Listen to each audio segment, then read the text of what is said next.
toutes et à tous, je suis vraiment contente de vous retrouver pour cette vidéo qui est peut-être un petit peu particulière. En fait, j'ai senti l'élan de faire ce partage un peu plus personnel sur ce que j'ai vécu cet été et ce que j'ai appris de ce vécu. Et je me suis levée avec cet élan, j'ai un petit peu réfléchi, je me suis dit, est-ce que c'est vraiment le bon moment? Et après ma douche, je me dis, bah ouais, en fait, je le sens toujours cet élan, donc allons-y. Je ne sais pas s'il y aura une première partie de cette vidéo, puis une deuxième, ou si vraiment je vais faire tout d'un coup, ou du moins partager tout d'un coup, on verra bien. Donc cet été, c'était vraiment tumultueux pour moi, en termes d'émotions, de situations inconfortables. J'ai replongé dans un schéma limitant où à un moment donné ça m'a sauté aux yeux en me disant waouh, ok, donc en fait il y a encore ça.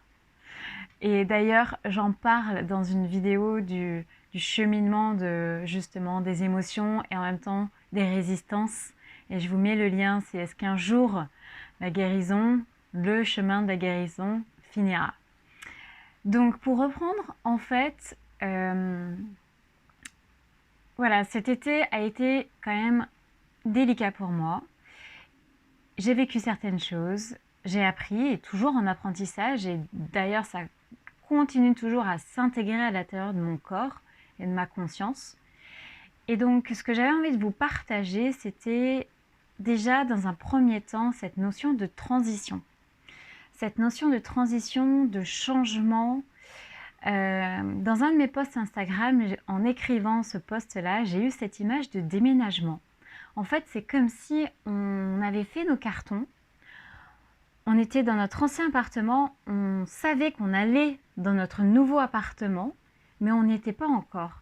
C'est comme si on était dans cet ancien, mais on voyait et on sentait le nouveau, on savait que le nouveau allait bientôt arriver. Et j'ai eu cette sensation de un pied en arrière, un pied en avant. Et parfois, les transitions sont délicates. Parfois, on a cette sensation de changement, mais on n'y est pas encore. Et dans notre vie quotidienne, et dans notre, on va dire peut-être mode de survie, on a tendance à zapper ces moments de transition.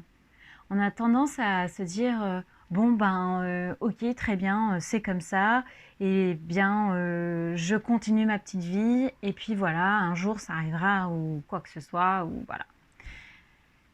Et en fait, est-ce qu'on prend vraiment le temps de vivre ces transitions et de ressentir ces transitions?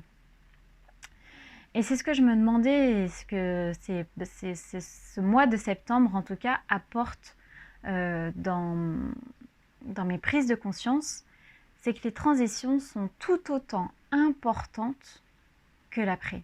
En fait, c'est comme si on travaillait la terre pour justement planter de nouvelles graines, et que ces graines puissent pouvoir germer dans une terre avec plein de bons nutriments.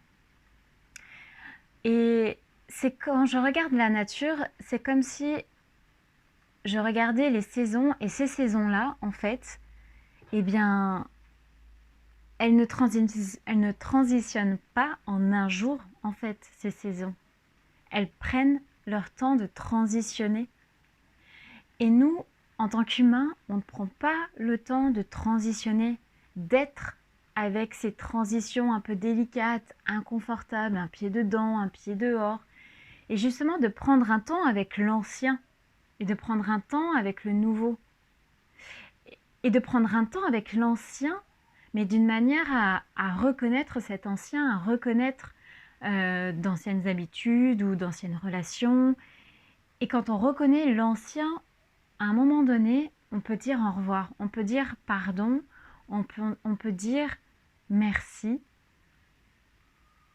et fermer la porte pour justement arriver le jour J du déménagement, et de sentir cette ouverture du déménagement, du renouveau, et de dire mais bienvenue au renouveau, bienvenue à ce nouveau, même s'il est incertain, même si on ne connaît pas ce qui va arriver, mais c'est de dire bienvenue.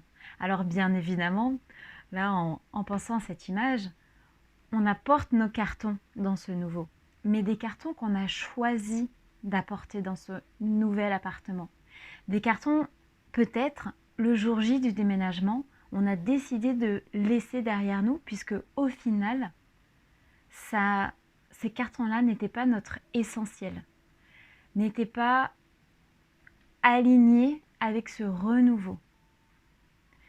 Et donc, j'ai vraiment envie de faire passer ce message de transition, de changement, de prendre le temps dans ces moments-là, vraiment, de ne pas en avoir peur, déjà et d'une, de ne pas peut-être zapper ces moments-là, puisqu'ils vraiment permettent, selon moi et d'après mon expérience, de travailler cette terre pour planter de nouvelles graines. Donc ça, c'était une première, voilà, un premier apprentissage qui est devenu beaucoup plus fort après cet été, que j'avais envie de vous partager. Et de justement vous dire et vous demander comment vous vivez vos transitions, vos changements. Est-ce que c'est hop en une journée ou est-ce qu'il y a un temps quand même, ce basculement, est-ce que vous le sentez aussi? Et vraiment ce basculement, même s'il est inconfortable au début, par la suite, il sera confortable. Et c'est là où j'en arrive à mon deuxième point, en tout cas mon deuxième point de partage, c'est que dans cette transition, dans ces changements, dans cette reconnaissance de l'ancien, eh ben, j'ai reconnu aussi le nouveau. D'un certain point de vue, bien évidemment. En fait, en prenant le temps dans les transitions, en prenant le temps à accueillir le nouveau et en fait à marcher vers le nouveau, ça veut dire pour moi à concrétiser certaines choses dans la matière, dans ma vie, dans mon quotidien, qui est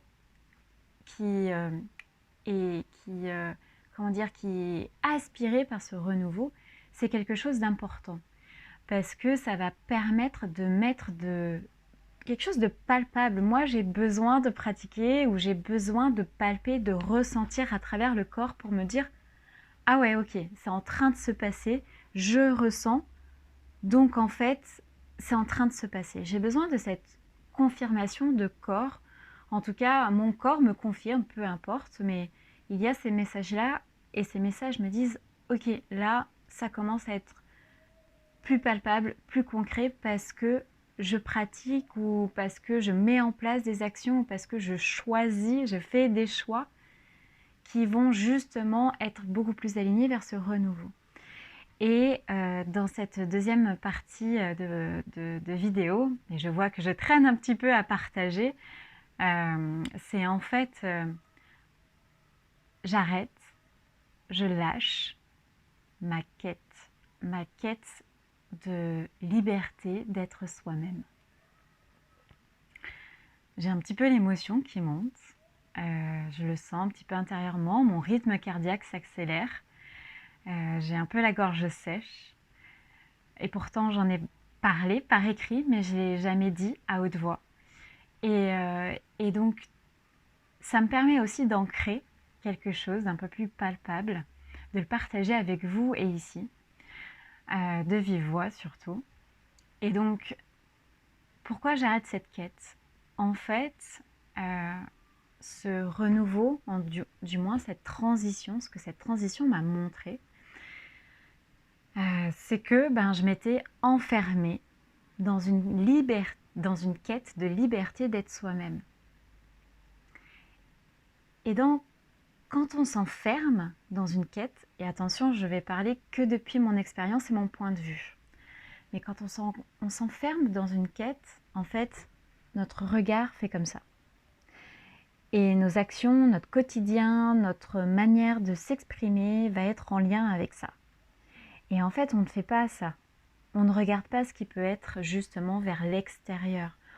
On reçoit certainement un peu moins de l'extérieur, ou du moins ce que la vie peut nous donner comme opportunité. Et donc, je me suis rendu compte, ou du moins ça s'est dévoilé, que je m'enfermais dans cette quête-là.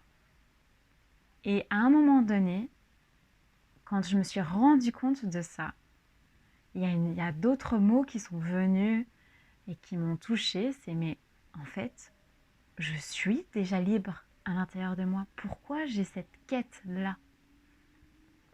Alors bien évidemment, ce pourquoi, je pourrais l'expliquer par rapport à mon expérience, par rapport à tout ça. Mais aujourd'hui, en fait, cette quête s'arrête. Je lâche la quête.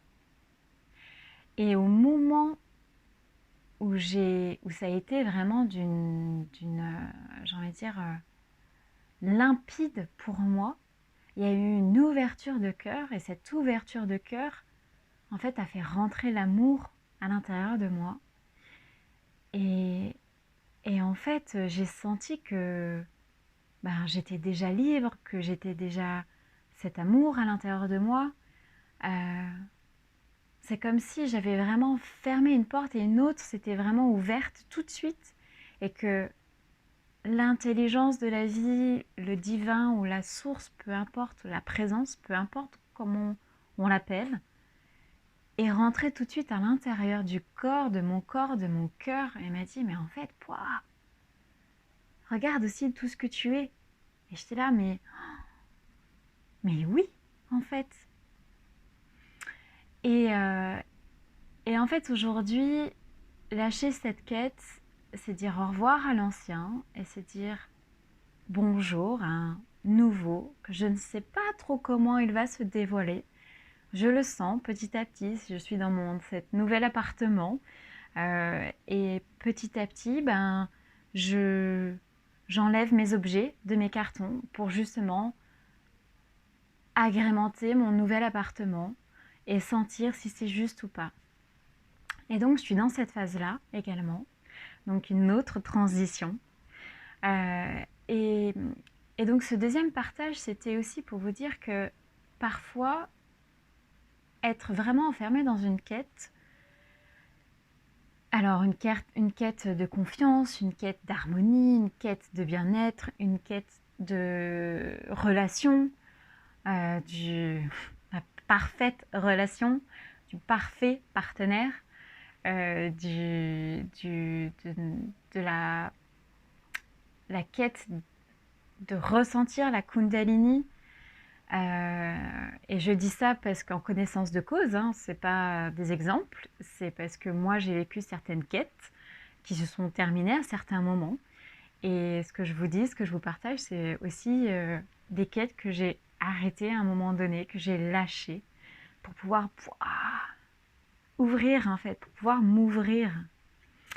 Et donc, quand on est dans cette recherche de quête, en fait, on n'a que ça, encore une fois, de visu en face de nous.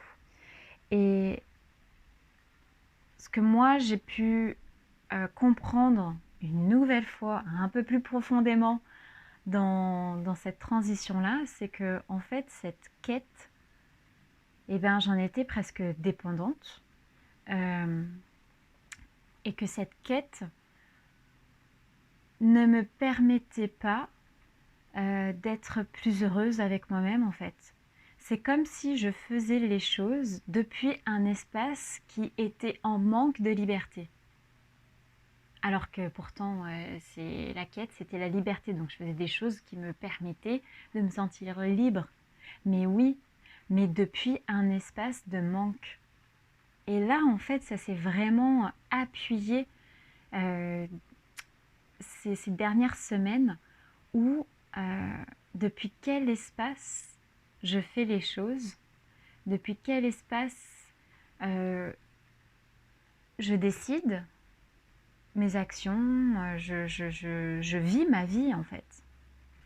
Et donc, les quêtes, en général, et pour moi aussi, selon mon vécu, donc peuvent être obsessionnelles, peuvent devenir en tout cas obsessionnelles, mais en fait, ne sont pas forcément source de bonheur, ne sont pas forcément source de confiance, ne sont pas forcément source d'harmonie, ne sont pas forcément source de Kundalini ou de réveil de la Kundalini. Vraiment, elles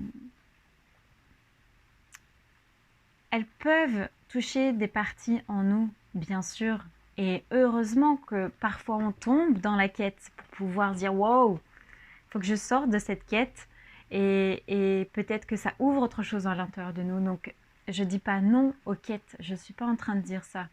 Je suis en train de dire que si on prenait un peu plus de recul, quelle est votre quête aujourd'hui?